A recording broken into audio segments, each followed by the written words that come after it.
Hello, my name is Michael Smith, and this is my life.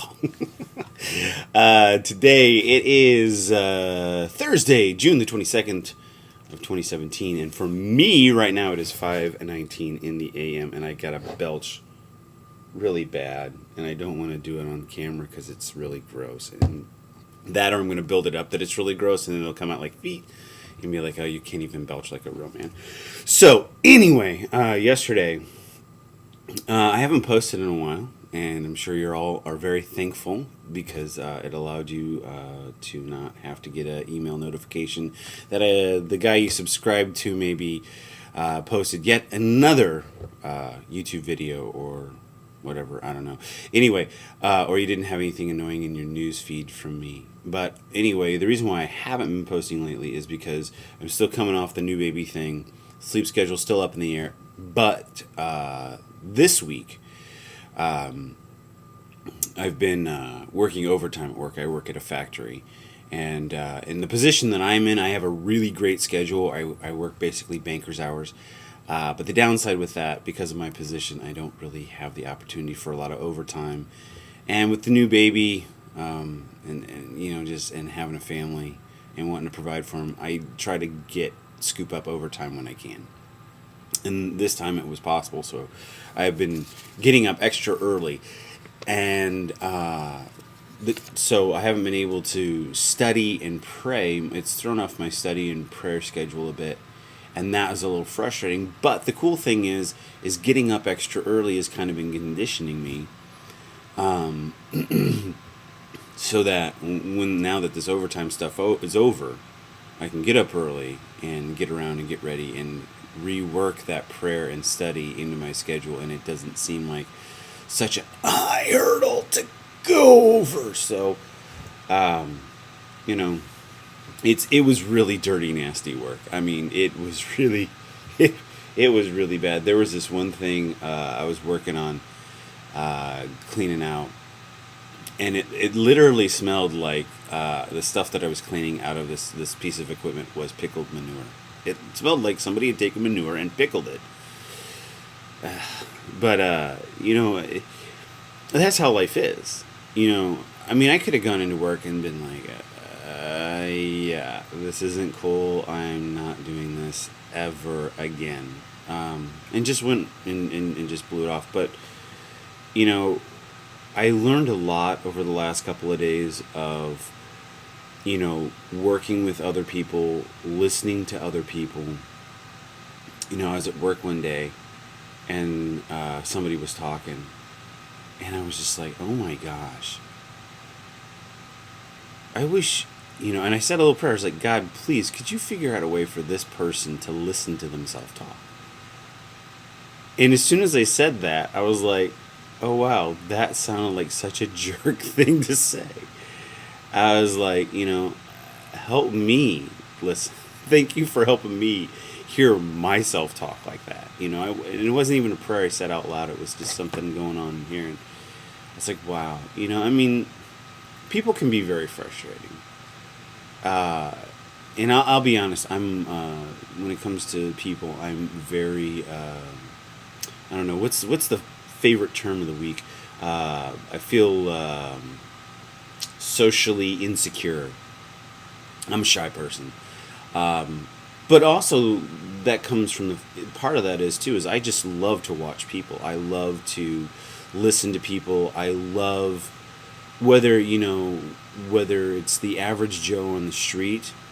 I always love it when I have extra time in my schedule and then I happen to meet somebody and I can listen to their story for the day, or, you know, an anecdote. I really like listening to successful people talk. There was a really important guy from overseas, part of our company. He came in and talked at a town hall setting, and I wanted to go see the meeting, and some of the guys were, you know, oh, you're a brown noser or whatever. No, I like to listen to successful people speak. One of the things, you know, when I used to be in management at different companies, and when I used to run different businesses, one of the things I learned as a person was you never know where the next great idea is going to come from. You know, you don't know if it's going to be while you just have that great morning cup of coffee, or if it's going to come from seeing something as a third person, just watching something happening in life, or listening to someone, So to always have your eyes and ears open. And so that's kind of how I try to go through life now, is to go through life with always with my eyes and my ears open. And the last couple of days, I've been put in working this overtime. I've been put in a variety of situations where I've really learned some things, and it's been kind of cool, because if I hadn't worked this overtime, if I hadn't pushed myself, if I hadn't decided, hey, I want to get up, at 4 o'clock in the morning to go in and work extra time at work, I wouldn't have learned this stuff. If you want to be a champion, you need to push the envelope. You're not gonna become a champion by doing the same thing that you always do. That's a great recipe for becoming a jelly donut, a human jelly donut. Now, granted, if your regular routine is like like a bodybuilder, and you're getting up and you're working out for 6 hours a day or whatever, and then physically you'll be great. But what about spiritually? There's 4 parts to you. You've got your physical side, your intellectual side, your spiritual side, your emotional side. A lot of us will, at any point in time, will fairly decently take care of maybe 1 or 2 points of those areas of our life, but it's pretty rare that I meet somebody who's trying to kick it on all 4 cylinders. And if you're a car guy, you're probably thinking 4 cylinders, really? But there's 4 things. So, but if you really want to kick it on all cylinders, I'm trying to push myself every day, physically by exercising, spiritually by studying my faith and prayer, emotionally by examining the relationships that I have, and also studying those and how can I make those better, and how is my emotional health, and what's wrong, where am I off kilter today, am I doing good, and how do I correct that, what's the healthy way to take care of that, and my intellectual side, to just engage that part of me that loves to learn. It's easy to come home, there was one day I worked really hard on this overtime, and I came home and I took a cold shower, because there's no air conditioning at my work. It was hot and humid and nasty, and I got the pickled manure all over me, and I cleaned up as best I could at work. But I came home and I took a cold shower, and I grabbed a cold beer, and I sat on the couch, and I just vegged. I mean, sometimes that's what you got to do. Sometimes you can't go nonstop 24/7. You do have to rest. God gave us the 7th day for rest for a reason. He wants us to rest so that when we go into the next day, He wants us to rest. But that's so I don't know.